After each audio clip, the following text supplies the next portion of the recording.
Hey guys, well, it's time for another review, I think. This time it's going to be Kung Fu Panda, the 2008 DreamWorks film.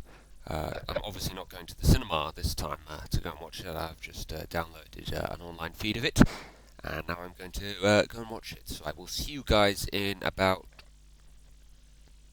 an hour and a half once I finish watching it. So I will see you guys afterwards for the actual review. Bye! Okay, just before I get started, I'm going to say that there's going to be some major spoilers in this film review. So, if you haven't seen the film, there's no point you watching this, really, to be honest, because you're going to be totally lost in what I'm talking about anyway. So, you may as well stop watching now. A bit of a problem with this review is going to be I just didn't really pick up on the names of a lot of the characters in this. There were just so many characters going back and forth all over the place that I just didn't have time to pick up on their names. So, with the exception of probably the main character, whose name I remember, Poe, I'm probably just going to have to identify them by way of the species they were, because I just don't remember any of their names. So anyway, the film. It suffers from a problem that a lot of the DreamWorks films suffer from, and that's the fact that it's a very formulated plot, basically. It's sort of a mixture of Rocky with the old classic sort of kung fu action films, really. There's nothing sort of majorly new here. The basic plot is fairly sort of formulated and fairly predictable. A guy starts at humble beginnings, he gets thrown in at the deep end because of some twist of fate or whatever, or just, he sort of wins the lottery in a sense, and gets this big chance to prove himself, and nobody thinks he's up to it, nobody thinks he's going to be able to achieve, and then of course at the end he does achieve. So it's a very sort of standard kind of story that's been done quite a lot, and it's been done better, to be honest. So by general movie standards, certainly when you compare it to like the Disney films of the early 90s or the Pixar films that are coming up now, it's nothing special, certainly. As far as DreamWorks go, even by DreamWorks standards, it's fairly ordinary. It's a fairly standard sort of DreamWorks film. There's nothing particularly special in here, aside from the action. The action's good. This, in a sense, really, if you're sort of ignoring the fact that this is an animated film, this is kind of fits into the category of just a turn your brain off dumb action film type thing, like Independence Day, for example.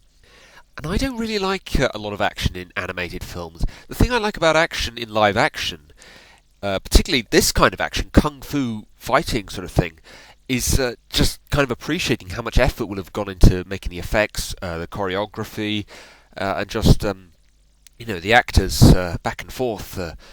The way that they shoot various things. With animation, you can't really appreciate that in the same way because they won't have had to train and rehearse over and over for months the choreography of these kind of fighting scenes. It's just animation. It's computer generated.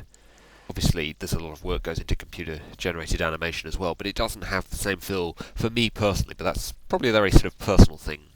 But anyway, talking about the basic plot.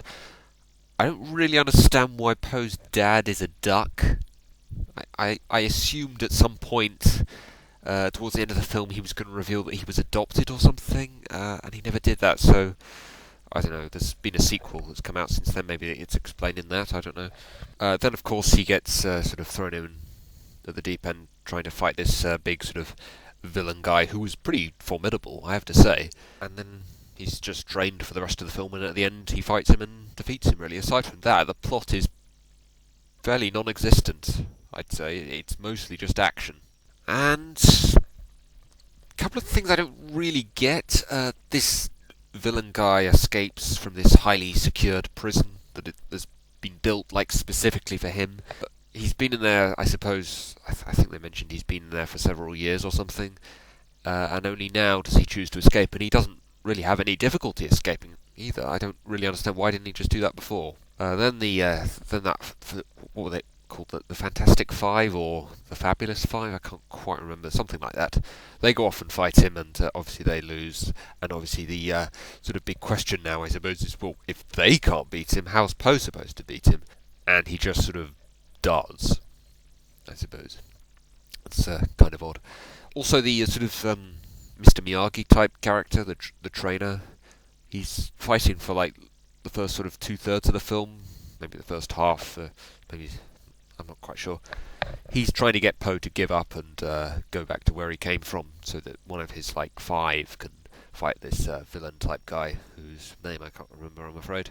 But then he just sort of changes his mind at the last minute, saying, "No, no, no, no, it's Poe. He was chosen. He has to go and fight him."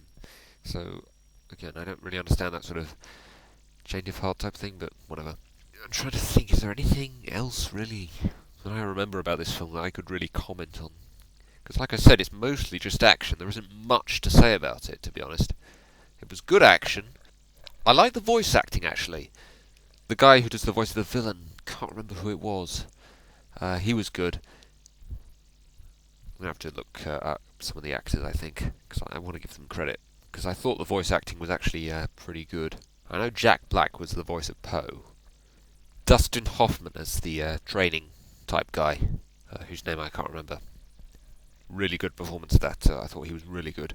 But I kept hearing a lot of stuff about how, by DreamWorks standards, this was a really, really good film. This was not going to compete with any of the Pixar films, but by DreamWorks standards, it was one of their better films. I just don't see it myself. I mean, it's not as good as Shrek, certainly. The main thing when I think of the DreamWorks films is its comedy, to be honest. There isn't much comedy in this. This is mostly action.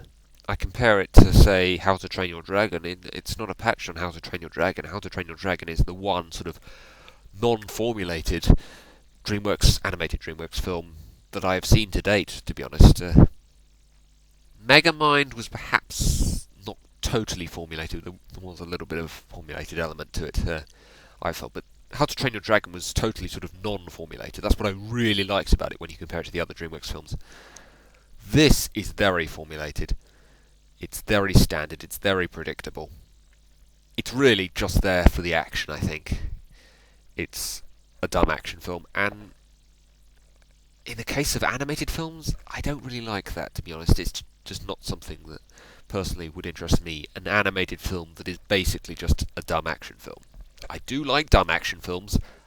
I don't think I like animated dumb action films, though. So for me personally, that was the main problem I had with this film. Trying to sort of ignore any kind of personal preferences, though, this is an okay film. This is maybe a 3 out of 5, or maybe a 5 out of 10 type film. It's maybe just slightly above halfway, if you were giving it a sort of rating system. So, if you like action, and if you like action in animated films, absolutely check it out.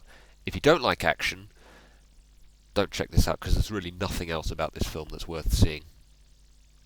Okay, see ya.